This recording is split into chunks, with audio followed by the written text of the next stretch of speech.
combinamos con Daniel era tratar de ubicarnos, no desde el punto de vista del tratamiento oncológico, porque eso yo lo dejo en manos de ustedes, sino un poco continuar la idea de lo que está ocurriendo con la situación de la infección por HIV, la cronificación de la misma, el envejecimiento de nuestros pacientes, y con estas dos variables justamente estar viendo qué es lo que está pasando con los tratamientos y las posibilidades de interacciones medicamentosas que ustedes manejan. Un dato que me parece importante, y acá hay médicos en formación, esto lo he aprendido de los americanos, no todo lo que está escrito en inglés es correcto, pero me parece que uno tiene que plantearle a los médicos que está formando que tiene que haber una aclaración sobre el conflicto de intereses. Yo creo que es importante. Si esto lo hicieran todos los políticos, si esto lo hicieran muchas de las personas que están en el periodismo, podríamos sacar conclusiones más ciertas, porque cuando alguien habla de algo, cuando está hablando de algo, si tiene intereses que están relacionados con eso, uno ya tiene una visión de por qué está hablando y está diciendo las cosas que tiene. Esto a mí se me ocurrió cuando pasó con la ley de medios. Yo hay una persona que realmente la escucho cada mañana y la sigo escuchando, porque los errores los podemos cometer cualquiera de nosotros, que es Juan Pablo Vázquez. Juan Pablo es un tipo que antes hablaba de deportes, ahora está haciendo periodismo en general, y Juan Pablo pertenecía a TIC. Cuando vino la ley de medios, Juan Pablo estaba en contra de la ley de medios, y yo, aunque estaba a favor de que tenía que existir la ley de medios, podía disentir con él, pero lo que me parecía que no era correcto era que él no decía que pertenecía a un medio que justamente estaba relacionado en contra de la ley de medios. Hecha esta aclaración, como ustedes ven, yo hablo para todos los laboratorios, así que mi conflicto de intereses o es múltiple o no tengo conflicto de intereses con ninguno, pero creo que en la formación de ustedes me parece importante que cuando ustedes van a una clase o leen un trabajo, porque esto también ocurre, uno puede tener un trabajo presentado en una prestigiosa revista, como puede ser el New England Journal of Medicine, pero a la izquierda, en la primera página abajo, está el conflicto de intereses del autor. Y si a mí me dicen que la ciprofloxacina es muy buena para los pacientes neutropénicos febriles, tengo que ver quién es el que está haciendo esto. Si lo hace Bayer, que es el dueño de Cipro, ya voy a tener mis bemoles cuando estoy considerando el trabajo. Me parece que hablar del conflicto de intereses es justamente comentarles esta situación. Como ustedes saben, y esto lo presentaba ayer Pedro, hay una situación clara, aproximadamente la mitad de las personas que están infectadas en la República Argentina desconocen su condición de infección por HIV. La epidemia sigue siendo una epidemia concentrada, fundamentalmente por lo que está caracterizado de lo que es la transmisión en los heterosexuales, pero consideren que ya hay un dato que es interesante, y es que aproximadamente 4 de cada 1000 personas en la población general están infectadas por HIV. Uno de los temas, lo planteó ayer Pedro, era que tratemos de reconocer a estas personas, y justamente el reconocer a estas personas va a evitar la posibilidad de que se sigan infectando nuevas personas y podemos tratar a todas las que están infectadas. Esa condición de la infección por HIV tenía que ver que antes se consideraba como una enfermedad de grupos en riesgo. Esto ya cambió claramente, y aunque en la Argentina todavía no tenemos el conteo de que la gran mayoría de las transmisiones tienen que ver con la transmisión heterosexual, fíjense ustedes que la vía sexual aproximadamente, los hombres que tienen sexo con hombres y los heterosexuales, son más del 80%. O sea que ya la realidad de esto, de que era una enfermedad de los adictos, cada vez hay menos personas que consumen drogas por vía intravenosa. Se sigue consumiendo droga, pero por vía inhalatoria o tomando cocaína.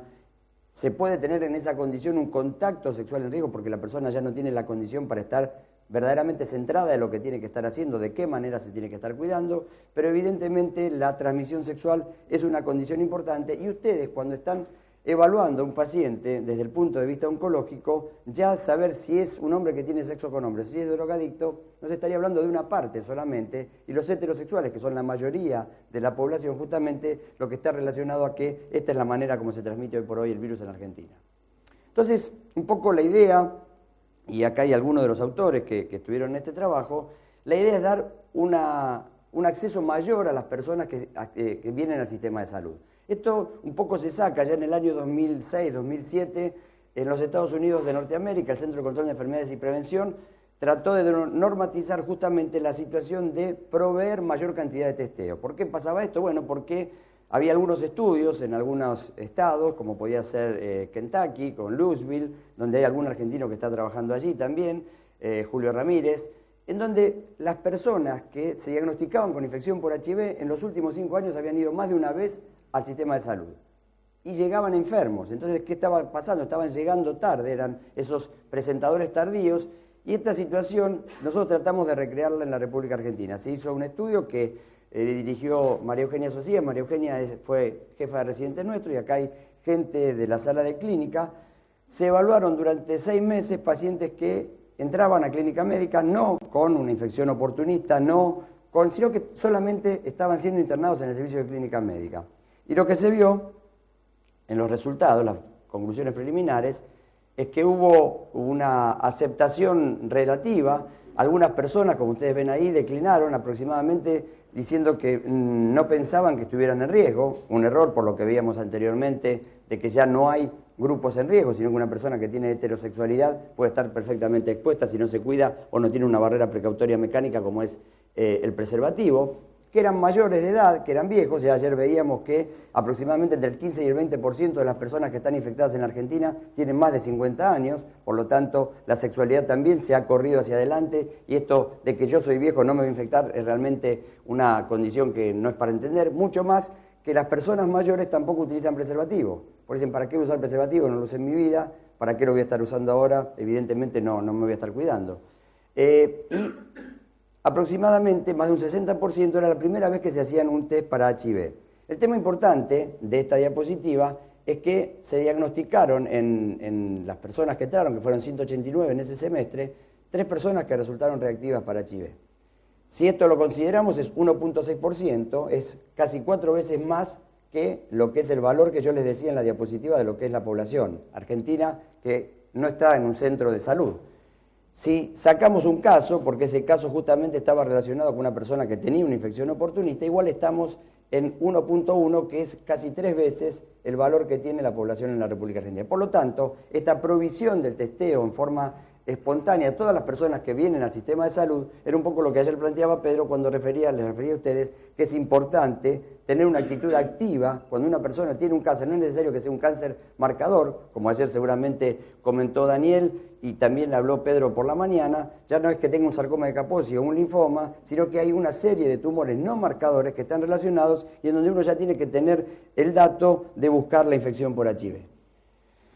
Esto fue presentado ayer y evidentemente lo que trata es un poco de hablar que los pacientes nuestros, gracias a la terapia de alta eficiencia, van a vivir más, y ya aumentaron casi un 50% lo que era la cantidad de años cuando se diagnosticaba en la década del 90 a lo que se diagnostica en la década del 2000, 2010, la cantidad de años que viven. Pero hay un dato que me parece interesante, que ayer no se comentó, pero que es que no todas las personas tienen el mismo acceso a la salud. No es lo mismo lo que es la sobrevida que puede llegar a tener una persona que tiene transmisión heterosexual o un hombre que tiene sexo con hombres, que prácticamente tienen la misma sobrevida que las personas que no tienen infección por HIV, o sea, tienen la misma expectativa de vida. Fíjense ustedes que los drogadictos intravenosos, que son las personas que no acceden al sistema de salud, tienen una sobrevida mucho menor. Y esta es un poco también la manera en que tenemos que ir a buscar a esa gente. Por supuesto que a lo que a nosotros nos interesa con relación al cáncer tiene que ver con una característica, que es que los pacientes están viviendo más tiempo, van envejeciendo más.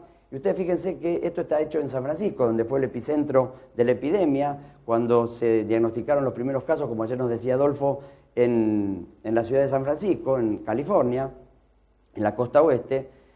Del 2006 al 2010 hay un incremento en el número de personas que tienen que ver justamente con infección por HIV, y esto se debe fundamentalmente a que la terapia de alta eficiencia hace disminuir la mortalidad. Si cada vez se muere menos gente, al no morirse la gente, tenemos un incremento en estas personas que van envejeciendo.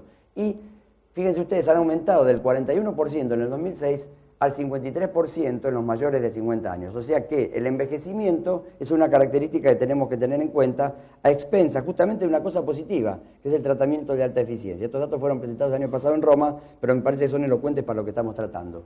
Por lo tanto, hay una serie de patologías, como ayer se referían, que tienen que ver con esta cronicidad, con este envejecimiento de los pacientes. Sabemos perfectamente, no es el caso que lo estemos discutiendo hoy, lo que es la enfermedad cardiovascular, la disfunción renal. Los pacientes van teniendo nefroangiosclerosis, van envejeciendo sus riñones y tenemos mayor cantidad de pacientes que son insuficientes renales crónicos. El problema del santuario, que es el sistema nervioso central, que es un tema que realmente siempre escuchamos con mucho interés cuando Marcelo lo cuenta, porque creo que es una de las experiencias más importantes, la que tiene Marcelo Corti, justamente de trastornos neurológicos asociados a la infección crónica por HIV.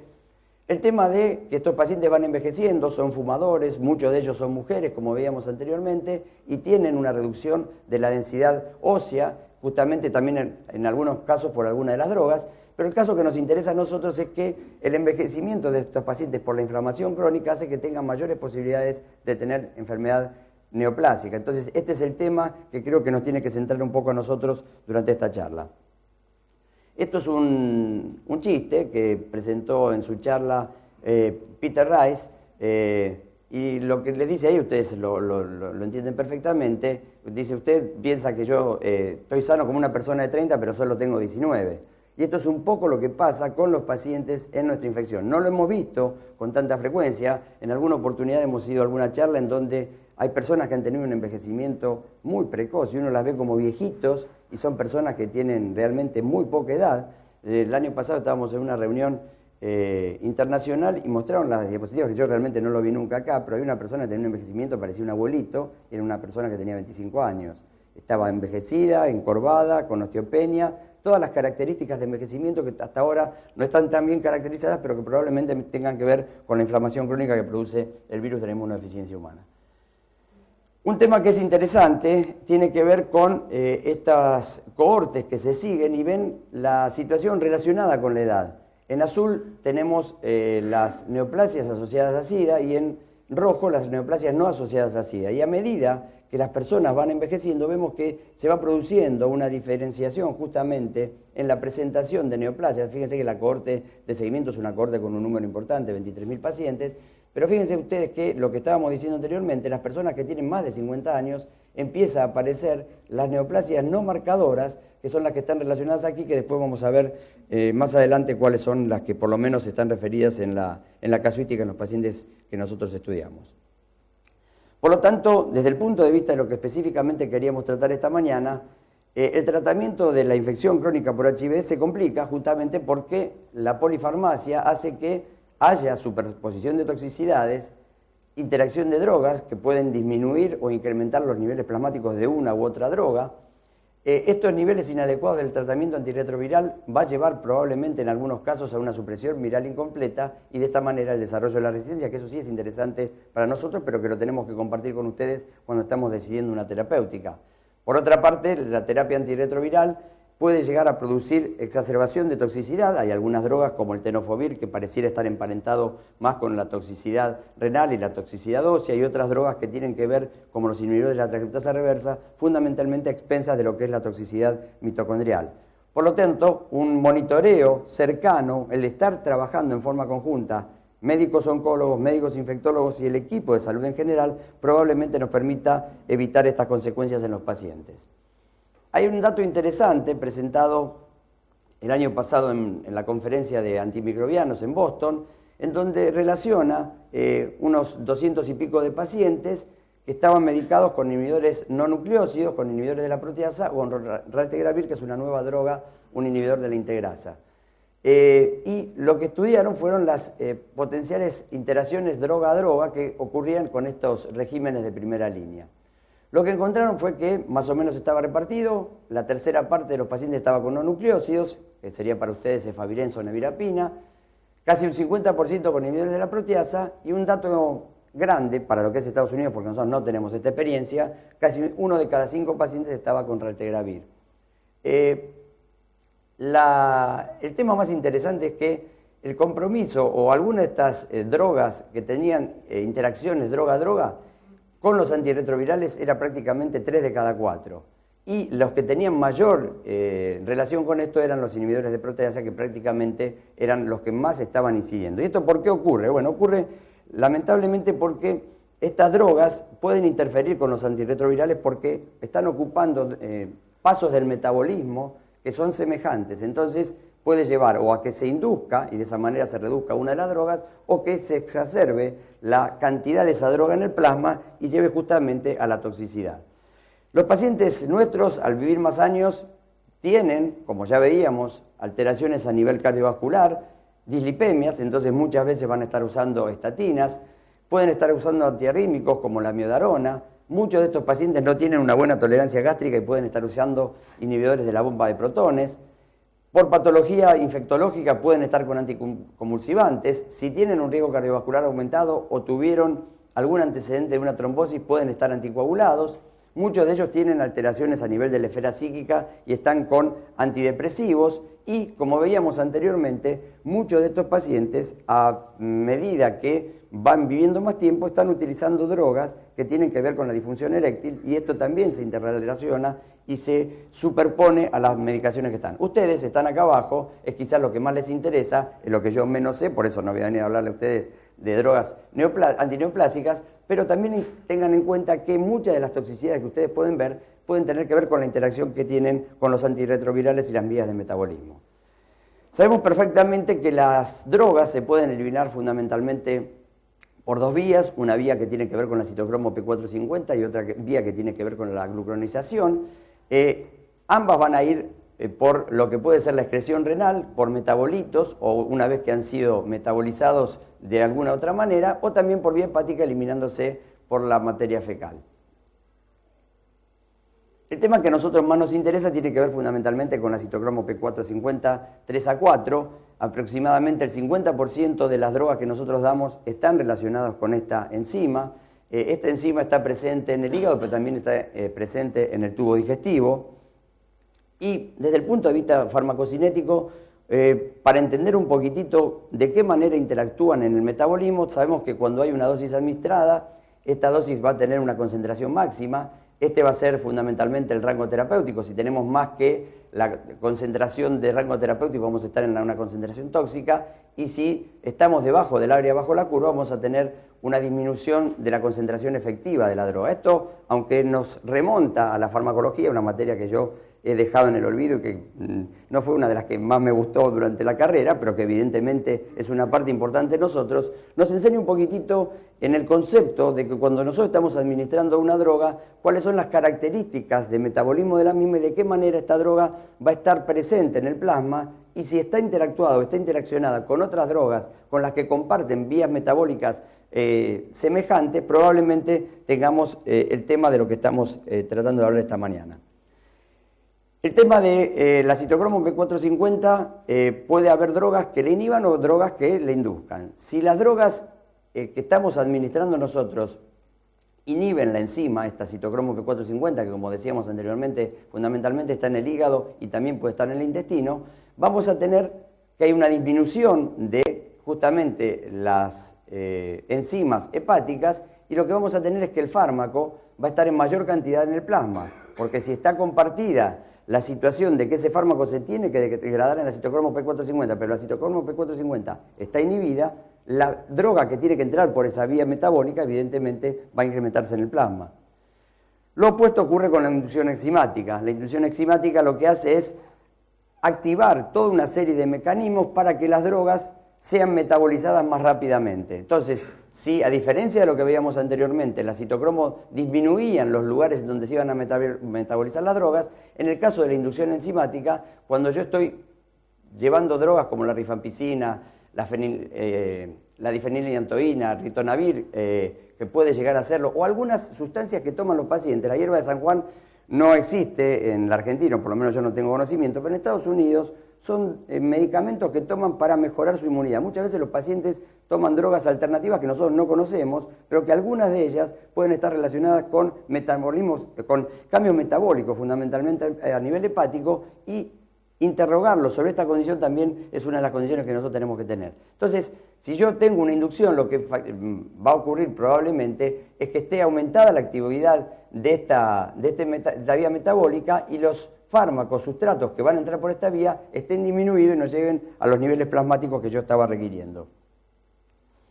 Por lo tanto, ejemplificando la charla anterior o la diapositiva anterior, si teníamos aquí el rango terapéutico, cuando tenemos inducción enzimática, la inducción, como veíamos, tiene de múltiples mecanismos, va a tener un inicio lento, pero al fin y al cabo, cuando yo sigo los pasos metabólicos, voy a terminar que esta inducción enzimática, una vez que se puso en marcha, va a disminuir las drogas y seguramente voy a estar en un rango subterapéutico porque voy a estar con el área debajo de la curva.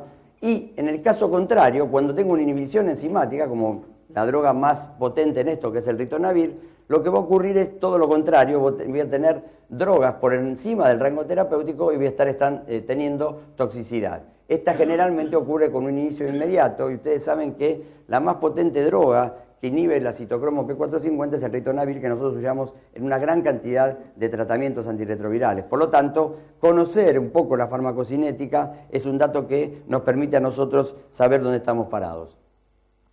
Como ustedes ven allí, hay infinidad de fármacos que pueden estar actuando sobre la citocromo P450, muchos de ellos van a ser inductores, fundamentalmente las rifamicinas. En esto, la rifampicina es un tema realmente dramático para nosotros porque casi el 30% de los pacientes que vemos tienen tuberculosis y la rifampicina es una droga de primera elección que no puede ser eliminada en la mayoría de los tratamientos. Ahora están viniendo algunas drogas de la familia, como la rifabutina, que podría tener un perfil farmacocinético distinto, pero en los hospitales públicos seguimos teniendo rifampicina y este es uno de los temas que la inducción enzimática claramente nos lleva a tener valores subóptimos de muchas de las drogas que nosotros tenemos en cuenta.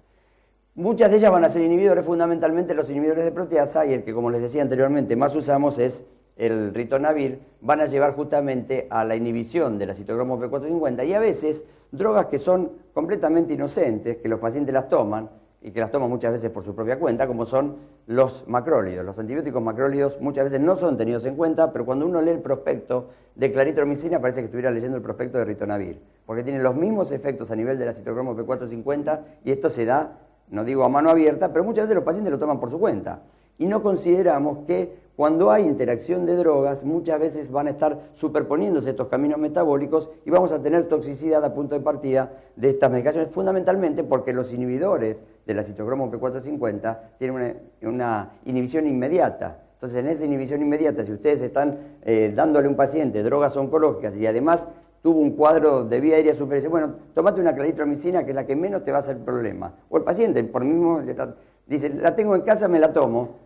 Probablemente tenga toxicidad de las drogas que ustedes están dando a punto de partida justamente de esta interacción medicamentosa.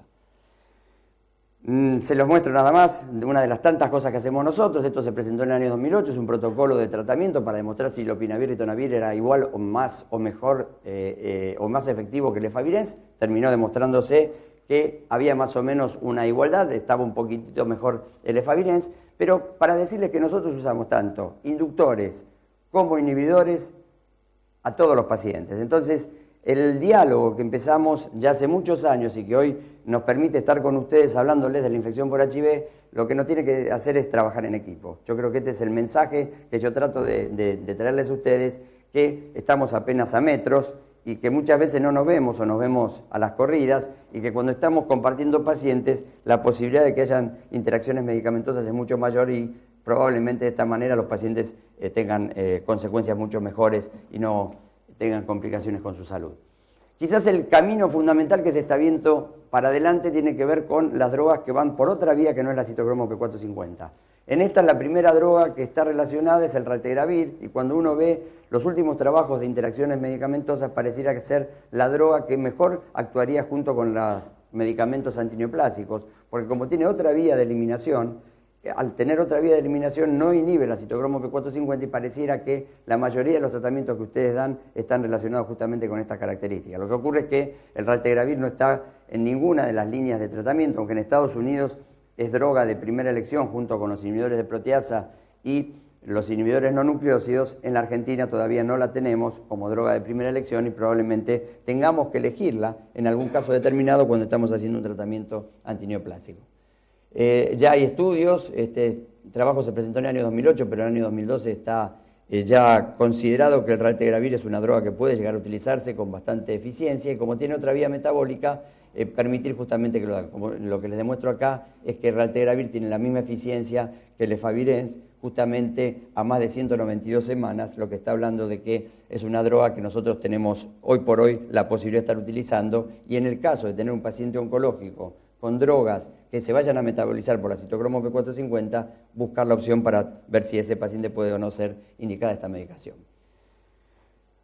Como veíamos en la diapositiva anterior, hay toda una casuística de los pacientes ambulatorios. Esto es lo que fundamentalmente relaciona el HOPS. El HOPS es un HIV Outpatient Study, es pacientes que son evaluados en forma ambulatoria y evalúa en estos 11 años el tipo de tumores que se han incrementado en estas dos cohortes. Entonces analiza el cáncer anal, que probablemente el cáncer anal no sea, aunque no es una neoplasia marcadora, uno la tenga que considerar como tal porque justamente está relacionado con el virus del papiloma en la gran mayoría de los casos y en algunos centros, como en British Columbia, en el Hospital St. Paul, donde está Julio González Montaner, ellos tienen un grupo de oncólogos que ven cáncer anal, fundamentalmente porque tiene que ver con la transmisión sexual del virus del papiloma.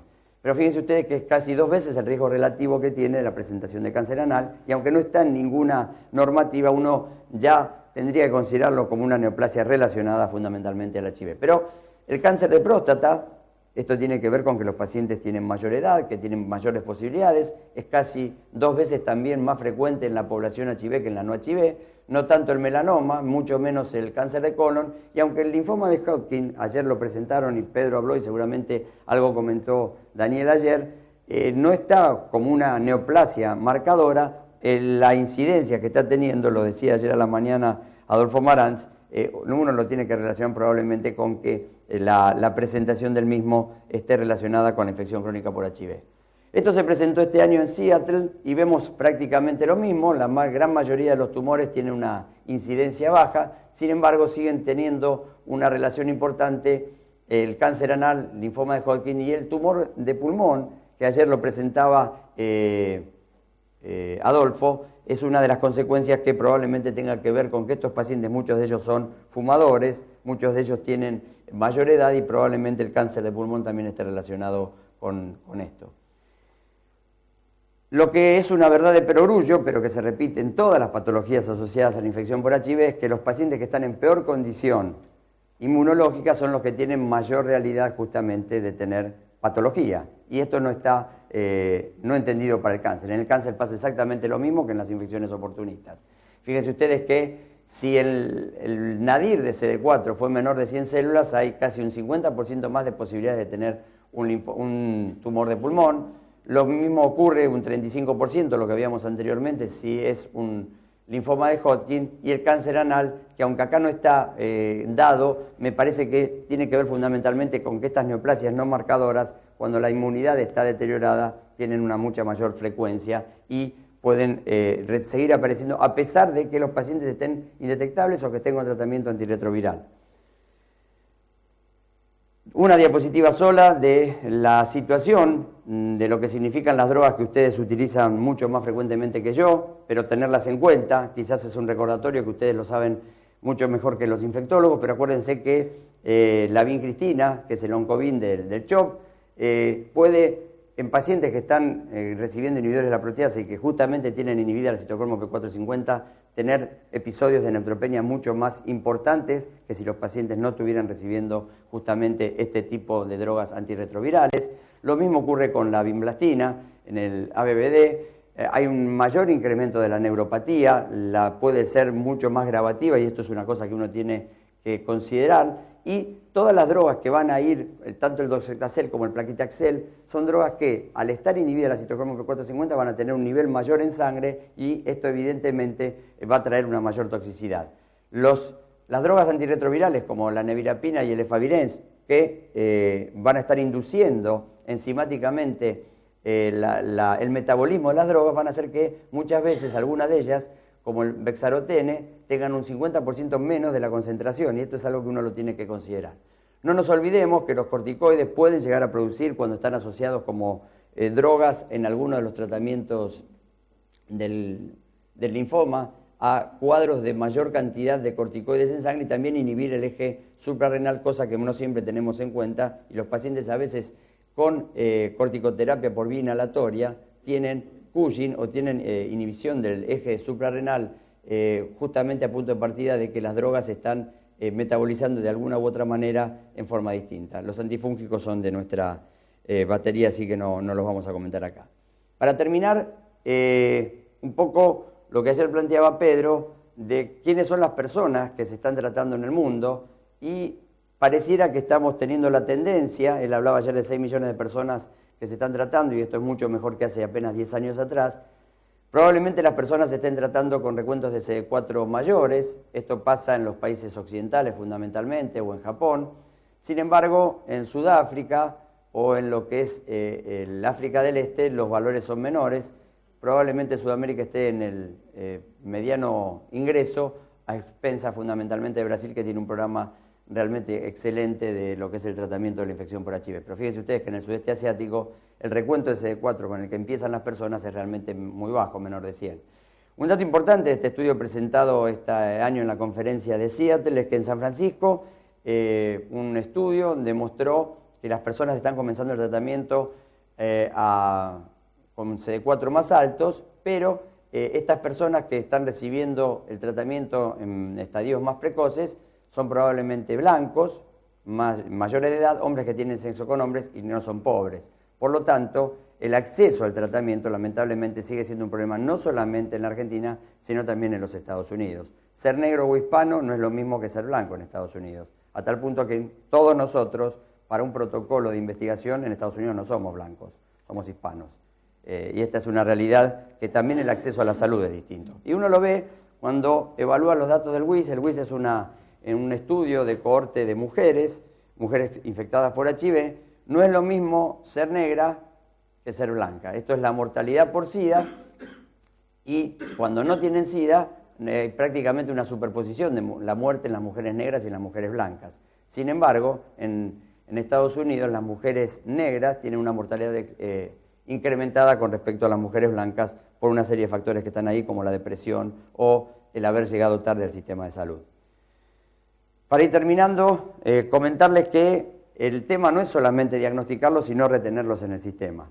Este es un estudio que se presentó este año en Seattle, en la conferencia de retrovirus. Estamos hablando de un estado como es Colorado, donde está la ciudad de Denver, y se analizaron 3 hospitales públicos y 2 estudios clínicos en donde analizaron justamente cuál era la retención de estos pacientes. Y como conclusiones tienen que menos del 60% está en cuidado y menos del 30% tienen una carga viral menor de 400 a los 18 meses, que es esto que ustedes ven acá. Realmente esto es impresionante, que en un sistema de salud, en un país del primer mundo, solamente se retenga el 28% de los pacientes. Probablemente esto también nos enseñe a trabajar a todos en equipo y creo que es el dato que nos tenemos que llevar de esta charla. Para terminar, es imposible que nos acordemos de todas las interacciones medicamentosas, hay distintas páginas, esta es de la Universidad de Stanford, es www.hivdruginteractions.org y me pareció importante también una página en castellano que es www.interaccioneshiv.com, esta es una página de Barcelona en donde ustedes fácilmente tienen a la izquierda, colocan el antirretroviral, a la derecha el grupo terapéutico y después ven las interacciones en lo que estaría contraindicado, en lo que hay que tener precaución y lo que puede ser indicado libremente. Es imposible acordarse de todas las interacciones medicamentosas, pero creo que esto, hoy por hoy, los jóvenes tienen en su mano la PALM, que ya no es mi libreta de residente, en donde escribí absolutamente todo, y tienen la posibilidad. A mí, yo tiemblo cuando estoy diciendo una dosis, porque veo que ya hay alguien que está así y está moviendo la mano y digo, yo estoy luchando contra todas las cajitas en donde tengo la memoria y él lo está sacando acá con la palma en la mano y realmente a veces me gana, otras veces le gano yo de mano, pero bueno, creo que es un dato para tener en cuenta.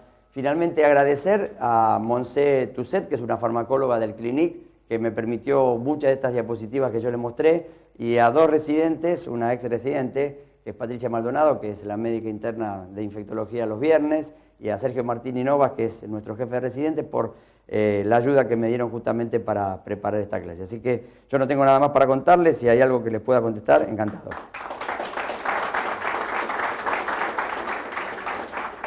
Bueno, abrimos un espacio de preguntas. Sí.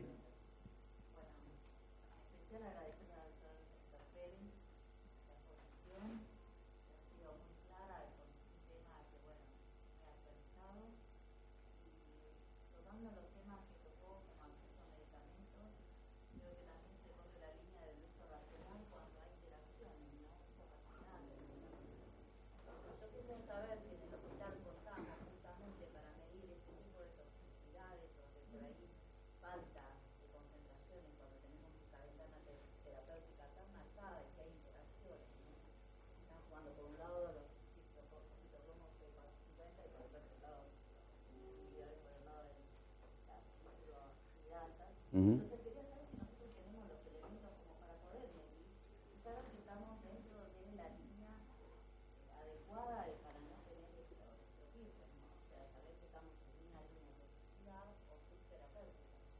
Lamentablemente, te tengo que contestar que la manera que tenemos de medirlo, el dosaje de drogas es una situación de investigación. No hay hoy por hoy ningún hospital público que yo conozca que haga dosaje de drogas antirretrovirales, de las nuestras. En el caso de las drogas oncológicas probablemente esté relacionado con algún protocolo de investigación, pero tampoco tenemos TDM para medirlo. Lo que sí creo que es un dato interesante y por eso creo que es importante transmitírselo a los jóvenes. Nosotros ya estamos cerca de volver a casa y venir acá a molestar a los otros, ¿no? A decir, otra vez vino Pérez, ahora a la mañana, ¿qué quiere? Creo que el tema importante es que a veces tampoco se comunican los efectos adversos. Creo que este es uno de los grandes temas que el ANMAT tiene un lugar para referir todos los efectos adversos y hay muchas veces los efectos adversos no son comunicados. Al no ser comunicados, la única manera que tenemos de medir lo que vos estás preguntando, si tenemos forma de dosar las drogas, es sabiéndolo de los efectos adversos que se tuvieron. Por menores que sean, porque cuando uno va a presentar una droga en cualquier lugar del mundo, le piden que todos los efectos adversos sean comunicados. Acá cuando una persona hace rash, cuando una persona tiene intolerancia digestiva, no se lo considera y no se lo manda a la ANMAT. Y de esa manera las drogas tienen un libre albedrío. Entonces, me parece que un tema importante, como paso previo a que tengamos la posibilidad de dosar algunas drogas en sangre, tengamos la posibilidad de estar comunicando los efectos adversos y probablemente esto lleve a una cosa de mayor control con respecto a las toxicidades. Adolfo, ¿querías decir algo? No, quería ver si había más. Sí. Sí. Tanto hoy vos como ayer Pedro hicieron hincapié en un dato realmente relevante que hay veces que uno no lo tiene en cuenta, el envejecimiento prematuro. ¿Ustedes están haciendo algún estudio de screening sobre pacientes que ingresan, independientemente que sean oncológicos o no, sobre envejecimiento prematuro? No. Lamentablemente no. Es una percepción que tenemos, uno la hace así groseramente. Vos cuando le decís cuántos años tenés y yo me veo como él, la verdad que está mal, pero no estamos haciendo un estudio. Creo que lo más cercano que tenemos tiene que ver con los mecanismos antiinflamatorios.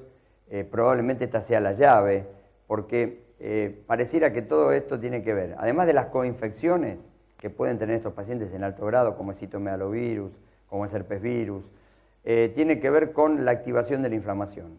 Todo esto apareció cuando se hace un estudio que es el SMART.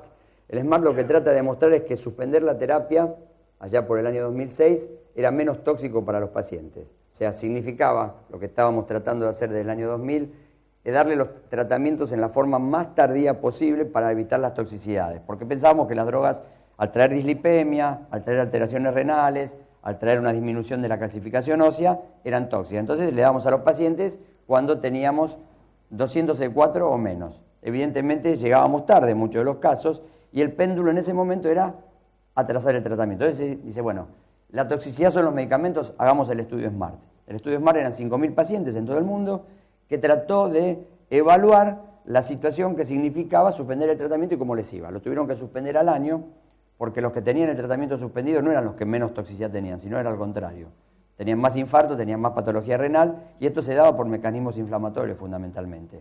Estaba relacionado con distintas sustancias que pudieron ser dosadas en sangre, desde el dímero D hasta la interleuquina 6 y todas otras, y la PCR, bueno, la proteína C reactiva, toda una serie de sustancias que hablaban de inflamación, a tal punto que ayer Pedro comentaba los controladores de ELIT. Los controladores de ELIT son una rareza, pero hay pacientes que, estando infectados por HIV, tienen menos de 50 copias de carga viral y tienen CD4 normales. Controlan el virus. Sin embargo, se estudiaron esos pacientes y se vio que tienen activados los mecanismos de la inflamación.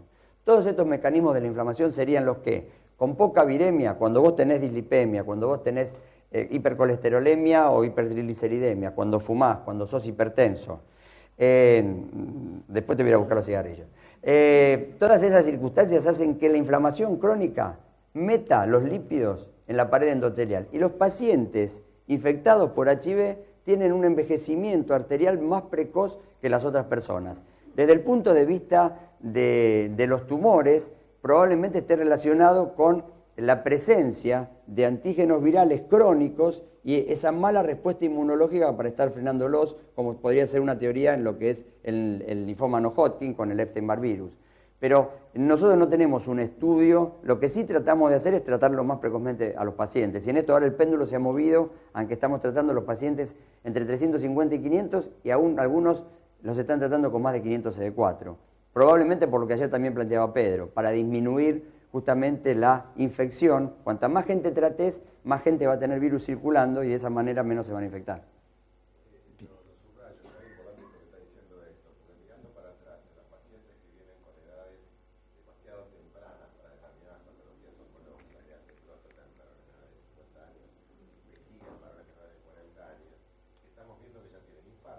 Ya tienen cuadros tipo de epidémico y diabético, y tal vez el error nuestro, o el error, porque de alguna manera es no pedir el HIV, capaz que nos pegaríamos una sorpresa muy grande.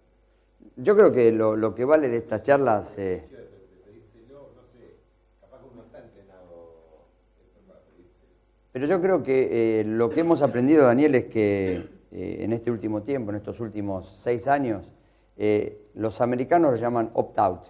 O sea, la opción es, el paciente llega al sistema de salud, se le hace el HIV. Él tiene que optar para que no se le haga, él tiene que decir que no. Dentro de los análisis, esto es contrario a la ley 23798, de la cual yo, con Marcelo y yo, y Pedro y todos nosotros, hicimos el decreto reglamentario. Pero hace 20 años atrás, lo que se trataba